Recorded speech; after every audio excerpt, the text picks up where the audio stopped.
Hello, my name is Ethan, and welcome back to another episode of Path of Exile Heist League 3.12. In this episode, I'm going to be going over a quick discussion between the vulnerability and punishment hexes slash curses. I want to do a discussion about them, a quick talk, my opinion on both of them. I want, obviously, you guys could see in the inventory some stuff that looks like an Animate Guardian. That is for the next video. I might be adding in an Animate Guardian, but the first thing I want to do is talk about curses. So we're going through curses, and we're looking at this profane proxy, which will apply hexes for us automatically. So you can put a hex in which curse in this ring. We used to use vulnerability last season, right? And so the reason we would use vulnerability is cursed enemies would take increased physical damage, cursed enemies have a chance to get bleeding, cursed enemies would have a chance to have maim. It was really insane what vulnerability would do, right? So they took out maim, and I said, I don't want to use this anymore, and they buffed punishment, okay? They took punishment and they said, here's 1 billion damage. Oh, and we give 10% of overkill damage from killing blows on cursed enemies is reflected to other enemies as physical damage. So it gives AoE explosions on death to overkill. What the fuck is this? What do you mean?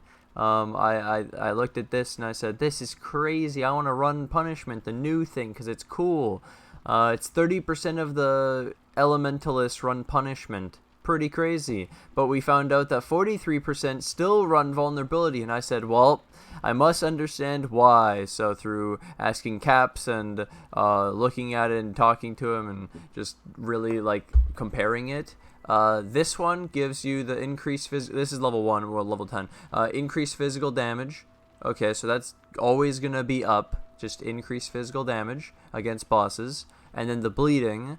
Okay, so this is just consistent damage.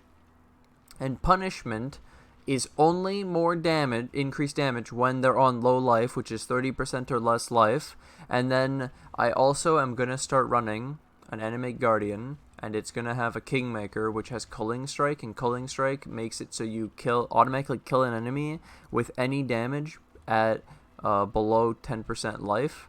And so therefore the low life is kind of ruined even more. Like, we're gonna take away 10% of the 30%, so for only 20% of the life we get increased damage. So for 1/5 of the fight we're getting the increased damage, whereas the 34% is consistent the whole time. So that's why I think that it starts to become very obvious after. And then the only other reason, the reason you would go punishment is if you wanted more AoE, more clear speed, because it is really cool. The explosions are really fun. The damage is pretty nice.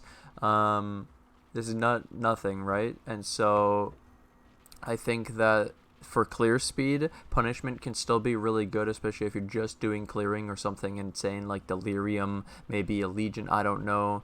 Beyond this on-death explosion stuff could be pretty cool. It's not percent of life, it's a percent of overkill damage, so you have to do a bit. My best case scenario for punishment is basically this. You have a slow hitting skill, single target, you hit one thing with that has a curse of punishment, and you AoE your damage off of it because of the overkill. Easy clap, and everything dies in one hit instead of, as a single target build. So it is the AoE. The curse creates the AoE potentially, whereas vulnerability is just the consistent damage, which I guess we just continue to use this. So what am I saying, guys? I'm saying that we still use vulnerability. So actually, I guess I'll combine this video. This is going to be a 2-in-1 because that's not a full video. That is not okay. So how you guys doing? Welcome back. Let's go into the second part of the video.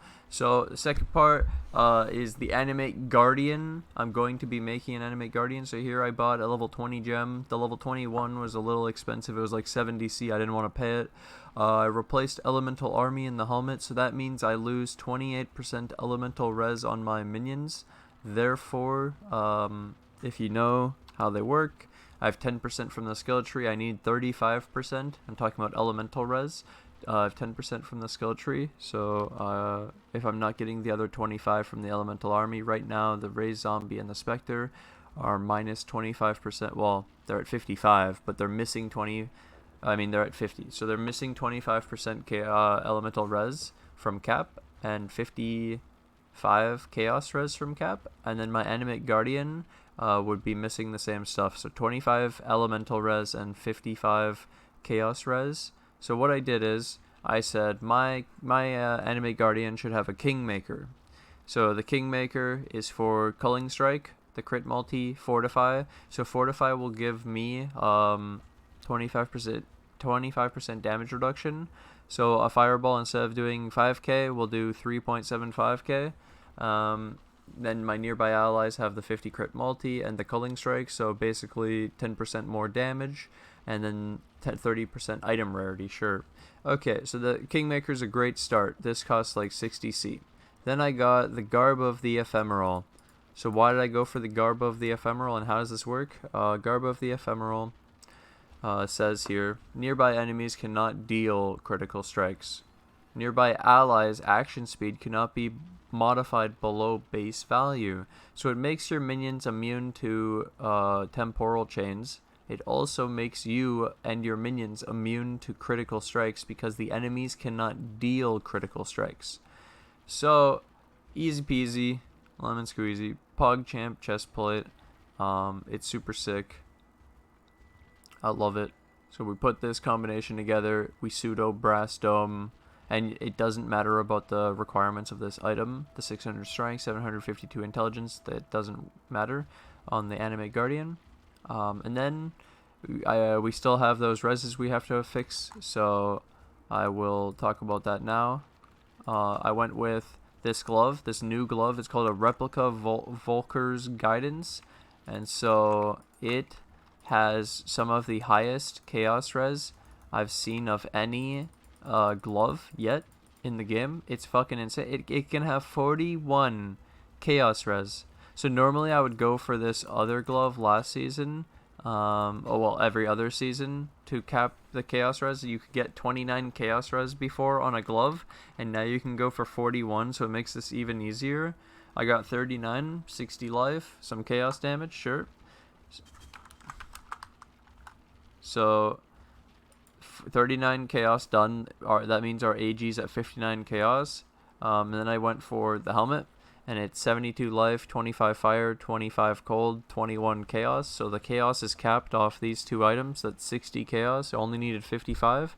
And we have 25 fire, 25 cold, and we just needed the 25 lightning. So we're done with all of these items. Our AG is res capped, has chaos res cap, 30% move speed, has some decent life.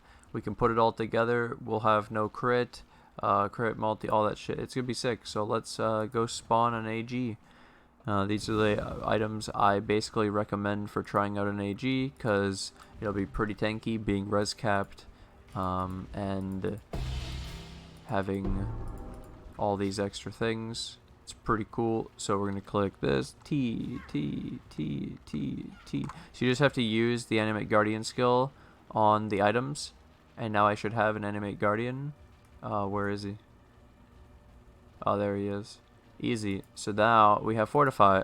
So now I can actually test the survivability of my shit. So the AG himself should be fine. 76,000 life apparently. The thing I'm worried about is keeping the specters and zombies alive without the elemental res from elemental army. So what I'm gonna try is basically to, if I don't have to, I won't do this, but if I do, I'll take Indomitable Army again, 5 points, and then I have an AG, and I think that 5 points on the skill tree is worth running an Animate Guardian, basically. Yeah, it's not bad. 5 points to not run Elemental Army to run an Animate Guardian. It's really, like, it's not too bad. Either way, I think that covers everything. Then the Animate Guardian obviously gives us all that stuff. The effect is going to be massive for our Blight. We'll see. I'll let you guys know, obviously, the update of how this all goes, but we've tried this Animate Guardian in the past.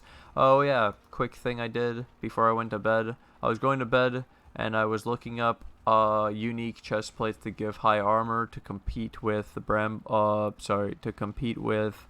the brass dome, and I looked at Kraken's embrace thing, the fucking chest plate, that 2000 armor chest plate that gives aspect of the crab and gives you 5 extra crab barriers and makes it so you don't take bleeding. You're bleeding immune. That's pretty pog. It's pretty insane. But it's like, it was 7x last night. It was more expensive than the brass dome. And then when I woke up this morning, there was more of them than the brass dome, which is funny how that works. But I found this one. It's Wall of Brambles, and it gives 2,423 armor. And I got it 6-linked for pretty cheap. And there's 2 more of them this morning for like 60C.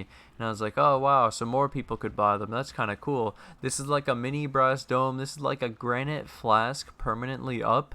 And 40% of melee physical damage taken reflected to attacker. Pretty cool. So yeah, this is a granite flask AFK. So for blight, our blight thing we're trying to create is really strong. For active play, not really necessary because you can granite basalt and it's the same shit. But it's a budget.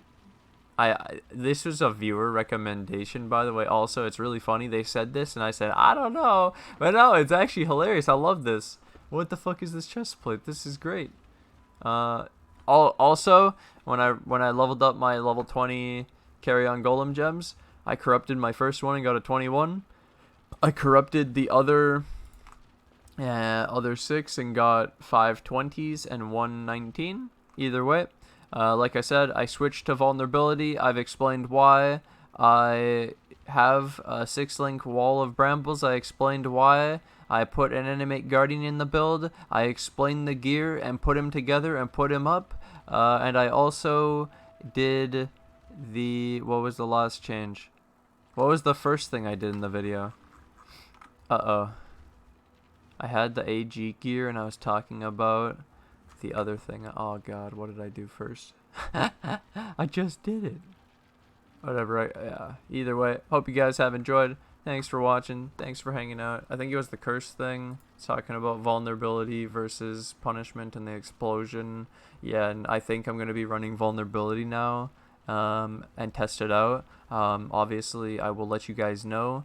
The punishment isn't bad. I want to make that clear. It's not bad, okay? It's really fucking good. The clear is amazing. It's really cool. It's new. That was the main reason we were trying it. But now I'm going to try vulnerability and note it and see if I notice a significant difference with the Animate Guardian and the vulnerability and the Wall of Brambles. We're going to be doing some tests today to see how we do. And then we're also going to be testing out and running no elemental army on the specters and zombies. So they have 23k life but missing 25% res, and we'll see if they can survive. And then I have this swap of Frostwall Flame Dash to be able to map. But yeah, I could give one more update of my heist stuff. We have so much shit happening every day, dude. It's insane. These daily updates, man, they're too much stuff to cover. It's actually insane. So the Rogue Harbor, I'll just go quickly. I got all my dudes up to level 4 in a skill, except for Huck. He's a jack of all trades. You can only get him to level 3. I don't know how to get all of their skills unlocked and why this one is only at 4. Maybe that's not her main skill.